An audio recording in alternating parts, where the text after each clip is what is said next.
अगर आप नहीं चाहते हैं कि आपका भी यही हाल हो तो पपी को घर लाने से पहले ये चीजें जरूर खरीद लीजिएगा। पपी के साथ पहले 6 मंथ्स बहुत क्रिटिकल होते हैं और इस ड्यूरेशन में अगर फाउंडेशन गलत रहा तो आगे बिहेवियर प्रॉब्लम्स, हेल्थ इश्यूज और अननेसेसरी एक्सपेंसेस आते रहेंगे। मैंने जब अपना फर्स्ट डॉग लाया मुझे लगा पेट स्टोर जाना है, कॉलर बॉल लेना है, बस काम चल जाएगा। बट पपी के साथ मेरा पहला ही दिन इतना खराब गया कि मुझे रिग्रेट होने लगा कि भाई क्यों मैं इस पपी को ले आया। और ऐसा इसलिए हुआ क्योंकि मुझे बेसिक हेल्थ प्रोटोकॉल्स तक पता नहीं था और मुझे पहले ही दिन 4 बार वेट के पास जाना पड़ा था। बट आपको टेंशन लेने की कोई जरूरत नहीं है। मेरा काम है डॉग पेरेंटिंग को आसान बनाना और मैं आपको पहले ही पपी के लिए रेडी कर दूंगा। तो शुरू करते हैं बाबा का ज्ञान।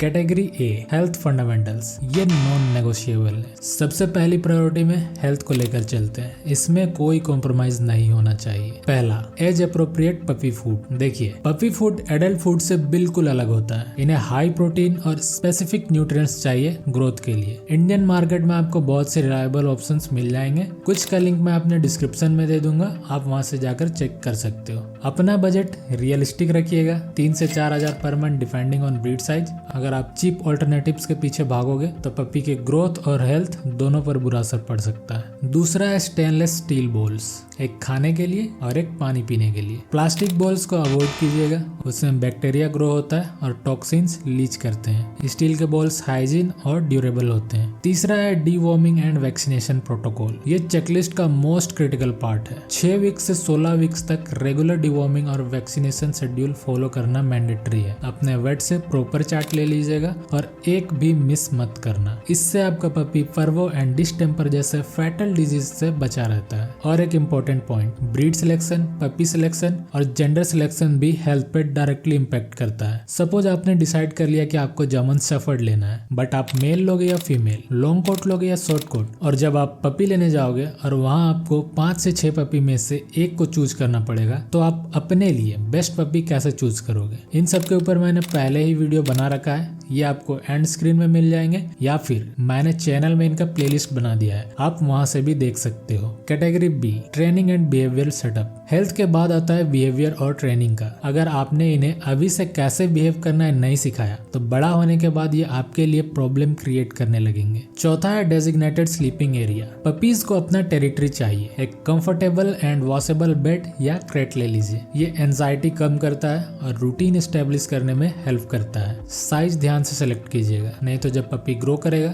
तो आपको क्रेट या बेड साइज के अकॉर्डिंग बदलना पड़ जाएगा। पांचवा है पोटी ट्रेनिंग किट, पी पेड्स प्लस एंजाइमेटिक क्लीनर। इंडिया में पोटी ट्रेनिंग सबसे बड़ा चैलेंज है, स्पेशली अपार्टमेंट्स में। इसके लिए 2 स्टेप अप्रोच चाहिए। पी पेड्स एक डेजिग्नेटेड स्पॉट के लिए और एंजाइमेटिक क्लीनर अगर वो इधर उधर कर देता है उसके लिए। नॉर्मल क्लीनर से स्मेल पूरी तरह नहीं जाती है, जिसके वजह से पपी उसी जगह बार बार करने लगता है। एंजाइमेटिक क्लीनर स्मेल को मॉलिक्यूल लेवल पर ब्रेक करते हैं और जड़ से मिटा देते हैं। छठा है टीथिंग एंड च्यू टॉयज।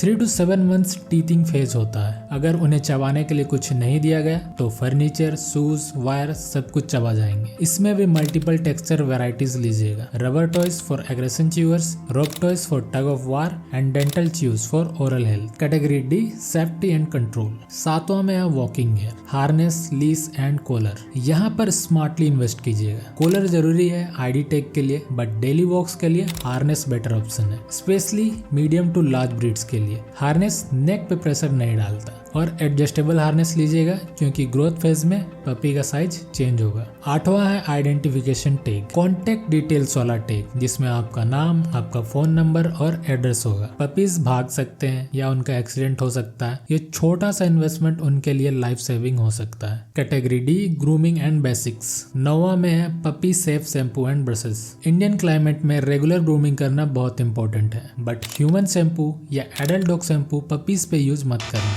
सबके पीएच लेवल्स अलग अलग होते हैं, इसलिए पपी के लिए mild tier free puppy shampoo लीजिएगा और ब्रश ब्रीड के अकॉर्डिंग ले लीजिएगा। शॉर्ट कोट के लिए ब्रिसल ब्रश और लॉन्ग कोट के लिए स्लिकर ब्रश। 10वां है nail clipper and year cleaning solution. Overgrown nails painful होते हैं और पोस्चर को अफेक्ट करते हैं। कानों को साफ रखना भी बहुत इंपॉर्टेंट है, अगर ध्यान नहीं गया तो कानों में इन्फेक्शन हो सकता है। दी बिगर पर्सपेक्टिव, अगर टोटल इनिशियल इन्वेस्टमेंट देखे तो 20 से 30 हजार तक आ सकता है, डिपेंडिंग ऑन क्वालिटी क्वालिटी और ब्रीड रिक्वायरमेंट्स। ये अमाउंट आपको बहुत ज्यादा लग रहा होगा, बट पर्सपेक्टिव को समझिए। एक प्रिवेंटेबल हेल्थ इमरजेंसी जिसमें 8 से 15,000 तक, बिहेवियरल ट्रेनिंग क्लासेस जिसमें 10 से 25,000 तक, और पपी के चबाने से फर्नीचर को जो डैमेज होगा उन पर लगने वाले खर्चों के सामने ये तो बस एक छोटा सा अमाउंट है। प्रॉपर तैयारी करने से आपका लॉन्ग टर्म में पैसे बचेंगे और मोस्ट इम्पोर्टेंटली ये आपके डॉग के क्वालिटी ऑफ लाइफ का फाउंडेशन होगा। जो लोग डे 1 से प्रिपेयर्ड होते हैं उनका अपने पेट्स के साथ बॉन्डिंग स्ट्रांग होता है, ट्रेनिंग स्मूथ चलता है और स्ट्रेस सिग्निफिकेंटली कम होता है। अगर फाउंडेशन स्ट्रांग है तो चैलेंजेस मैनेजेबल लगते हैं। तो इस वीडियो को सेव कर लीजिएगा, प्रोडक्ट चेकलिस्ट नोट कर लीजिएगा